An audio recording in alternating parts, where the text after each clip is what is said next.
Hello friends, happy Diwali to all of you. अभी तक हम लोगों ने रूल 86 तक बात की सरफेसी एक्ट की। आज हम रूल 87 के बारे में बात करेंगे। ये रूल बहुत ही इम्पोर्टेंट हैं और इनको हम एक एक रूल के बारे में बात कर रहे हैं जिससे कि चीज़ें अच्छे से क्लियर हो सकें। फिर हम सरफेसी एक्ट से रिलेटेड जो इम्पोर्टेंट केस लॉज हैं उनके बारे में भी बात करेंगे। तो रूल 87 जो कहता है उसकी लैंग्वेज इस तरीके है, every notice of sale shall be affixed on the conspicuous part of the immovable property and the authorized officer shall upload the detailed terms and condition of the sale on the website of secure creditor। ये rule 81 की तरह ही है कि इसमें जो हम sale notice है वो जो मॉर्गेज प्रॉपर्टी है उसकी कॉन्स्पिशियस पार्ट में लगाएं, ऐसी जगह लगाएं जैसे कि मेन गेट पर लगाएं। मोस्ट प्रॉब्ली मेन गेट पर ही हम लोग लगाते हैं ऐसे अथॉराइज अफेयर, जिससे कि वो पता चले लोगों को, आते जाते जाने वाले लोगों को पता चले कि इसका ये सेल नोटिस लगाया गया। ऐसी जगह ना लगाएं कि बोरोवर बाद में चैलेंज कर सके कोई कि प्रॉपर हमको इंटीमेशन नहीं दिया गया। तो प्रॉपर प्लेस पर उसको लगाना है, नोटिस को कॉन्स्पिशियस प्लेस पर लगाना है। और फर्दर जो कहता है कि ये जो नोटिस है इसकी डिटेल टर्म एंड कंडीशन को बैंक अपने या सिक्योर्ड क्रेडिटर और कोई सिक्योर्ड क्रेडिटर अपनी बैंक की साइट पर भी लगाएगा। उसमें क्या क्या चीज़ें वो डिस्क्लोज करेगा, the description of the immovable property to be sold including the details of the encumbrances known to the secured creditor.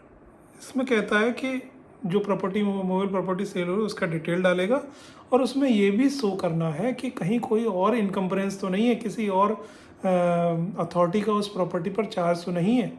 ये अगर बैंक की नॉलेज में है तो उसको बैंक को जो सेल नोट है उसमें डिस्क्लोज करना ज़रूरी होता है, जिससे प्रपोज बोरोवर को प्रपोज ऑक्शन जो परचेज़र है उसको पता चले कि हाँ भाई इसमें कोई और किसी का इनकम्बरेंस तो नहीं था। नंबर 2, सिक्योर डेप्ट for recovery of which the property is to be sold. कितना डेट है, कितना उधार बोरोवर का, कितना उधार बैंक के ऊपर बकाया है, बैंक बकाया है जिसके लिए बैंक इस प्रॉपर्टी का ऑक्शन करने जा रहा है। Number 3, reserve price of the immovable property secured asset to below which the property may not be sold. Reserve price हम सेट किया, इस जो फ्लोर प्राइस से नीचे बैंक प्रॉपर्टी को सेल नहीं करेगा, तो रिजर्व प्राइस के बारे में बताएंगे। Time and place of public auction और the time after which the sale by another mode shall be completed, मतलब डेट कब सेल और उसका कब टाइम और प्लेस ऑफ कब ऑक्शन होगा वो उसके बारे में डिस्क्लोज करना है। नेक्स्ट है deposit of earnest money as may be stipulated by the secured creditor.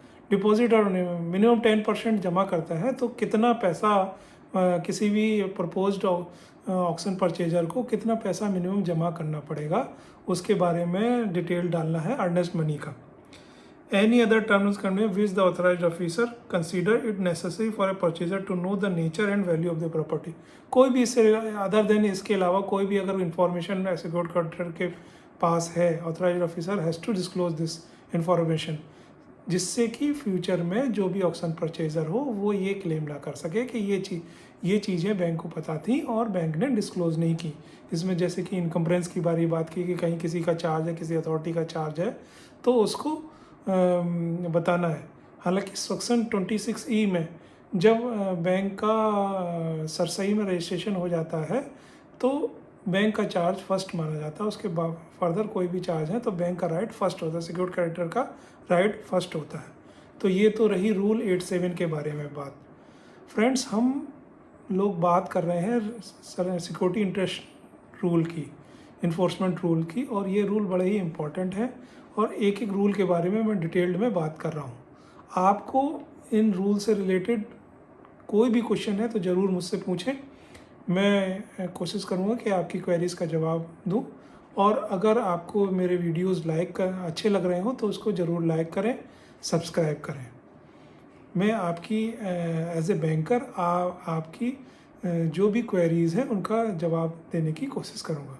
Thank you friends, अभी आज के लिए इतना ही।